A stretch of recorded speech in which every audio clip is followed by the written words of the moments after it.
Sebenarnya kami rakyat Malaysia minat kepada perempuan tua. Tua banyak pengalaman. Janda. Podcast tanpa studio. Podcast tanpa studio. Tapi tak jaga. Okay, Ming. Yo. Ada seorang ni, dia trade. Saya dengan ini mewakilkan kepada kaum lelaki di Malaysia. Sebenarnya kami rakyat Malaysia minat kepada perempuan tua. Dia mewakili lelaki. Dia kata. Dia mewakili Dia mewakili lelaki. mewakili kita lah. Okey. Saya setuju. Wow. Tetapi setuju untuk pemikiran orang tua sahaja. Sebab kalau naik mata kawan pun tak setuju juga orang tua lajak pun pada kawan. Nanya kawan. Kawan budak lagi. Tua 2-3 tahun tu okey. Boleh. Tapi kahwin minat tua. Tua banyak pengalaman. Tapi statement ni bagus untuk follower-follower hak tua.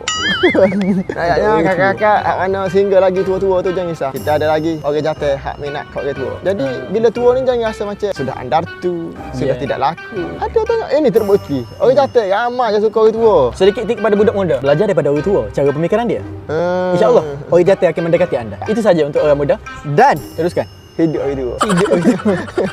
Okey, kita ambil contoh satu lagi. Okey. Janda. Cast up in the black backdrop. Podcast tanpa studio. Tapi tak jaga.